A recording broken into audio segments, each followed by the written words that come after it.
Minority महिला हूँ, इस सदन में हम सिर्फ 2 महिलाएं हैं और उस नाते से मैं ये बात कहना चाहती हूँ कि इस बिल के माध्यम से मुस्लिम महिलाओं को कुछ नहीं मिल रहा है, ये हमें कुछ नहीं देना चाहते। निसार में तेरी गलियों पे है वतन, जहाँ चली है रिवाजो गैर कि कोई ना सर उठाकर चल सके।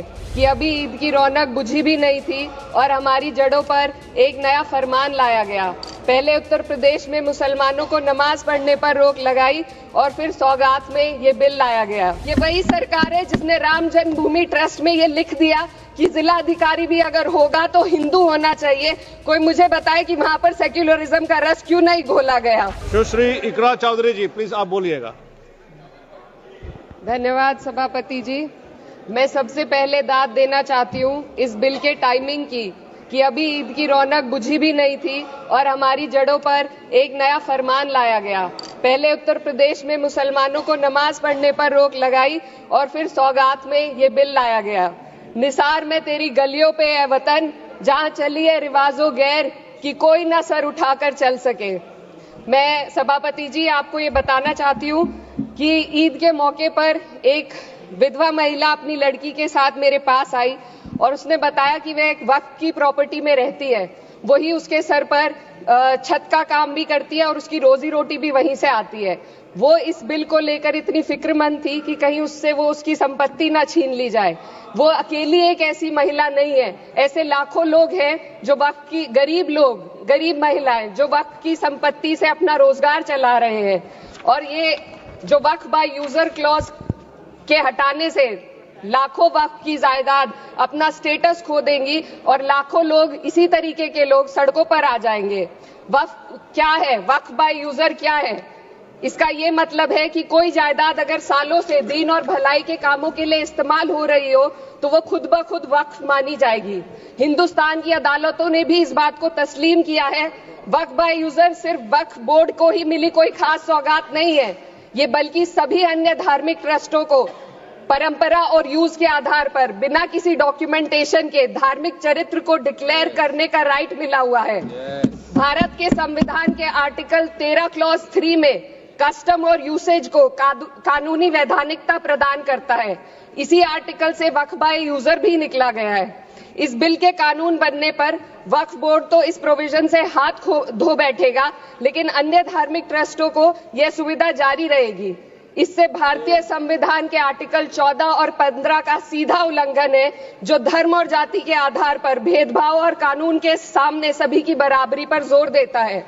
मैं इसके साथ ये भी कहना चाहती हूँ कि सत्ता के लोग जो एक दूसरे की पीठ थपथपा रहे हैं कि वक्फ बाय यूजर का जो अमेंडमेंट इन्होंने दिया उसको एक्सेप्ट कर लिया गया है, लेकिन इनकी शरारत यह है कि उसके साथ ही एक ऐसा प्रोवाइजो इसमें शामिल किया गया जिसके आधार पर यह कहा गया है कि अगर कोई भी वक्फ की संपत्ति विवादित हो तो वो अपना वक्फ स्टेटस खो देगी। तो जो अमेंडमेंट इन्होंने दिया है, जिसको एक्सेप्ट कर लिया गया है, उसका कोई मतलब नहीं है।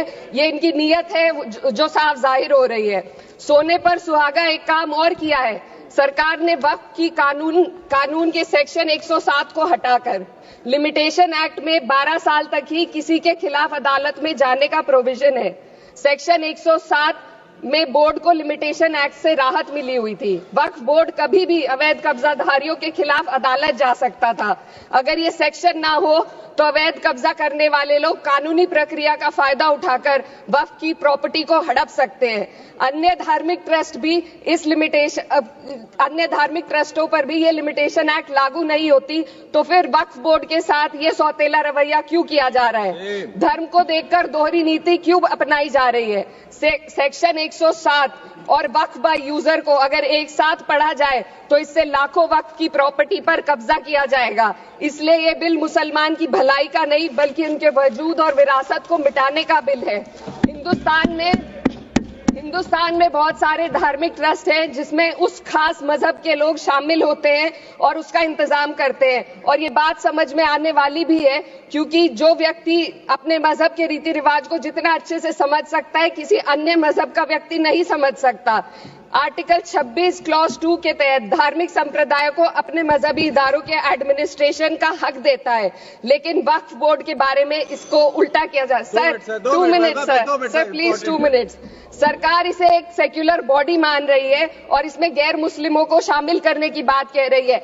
आपके मुंह से सेक्युलरिज्म की बात सुनकर अच्छा लगा, लेकिन अगले ही पल ये भ्रम टूट जाता है, क्योंकि आपको सिर्फ दान देने के लिए प्रैक्टिसिंग मुस्लिम का आपने क्लॉज डाला है, लेकिन बोर्ड में बैठने के लिए मुस्लिम होने की कोई आपकी क्लॉज नहीं है। तो इससे आपकी जो दोहरी नीति है वो साफ जाहिर होती है। ये वही सरकार है जिसने राम जन्मभूमि ट्रस्ट में ये लिख दिया कि जिला अधिकारी भी अगर होगा तो हिंदू होना चाहिए। कोई मुझे बताए कि वहां पर सेक्युलरिज्म का रस क्यों नहीं घोला गया।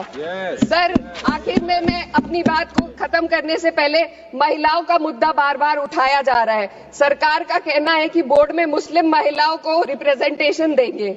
इस कानून से पहले भी मुस्लिम महिलाएं बोर्ड में मेंबर रह चुकी हैं और मिनिमम 2 का प्रोविजन था, उससे ज्यादा भी हो सकती थी। सर मैं ये कहना चाहती हूँ कि सरकार ने महिलाओं के लिए ऐसा कौन सा नया काम किया जिसका ढिंडोरा सरकार का हर सदस्य पीट रहा है। इस बात की तायीद अगर आपकी तरफ से कोई मुस्लिम महिला करती तो हम उसका यकीन भी करते, लेकिन अफसोस आपकी इतनी लंबी कतार में एक भी मुस्लिम महिला नजर नहीं आती है। सर मैं खुद एक मुस्लिम महिला हूँ, मैं सिर्फ एक सर मैं माइनॉरिटी महिला हूँ। इस सदन में हम सिर्फ 2 महिलाएं हैं और उस नाते से मैं ये बात कहना चाहती हूँ कि इस बिल के माध्यम से मुस्लिम महिलाओं को कुछ नहीं मिल रहा है। ये हमें कुछ नहीं देना चाहते, सिर्फ टोकनिज्म हमारे नाम पर बनाकर एक नैरेटिव मीडिया में चलाना चाहते हैं। तो ये बिल मुसलमान की भलाई का नहीं, उनकी पहचान को मिटाने का है। सर अंत में मैं बस यही कहना चाहती हूँ कि कागजों की कैद में बस नाम रह जाएंगे, वो जो हमारे थे सिर्फ दावे में रह जाएंगे। इस बिल के द्वारा मीठी ईद के जायके को कड़वा करना यही असली सौगाते मोदी था। बहुत बहुत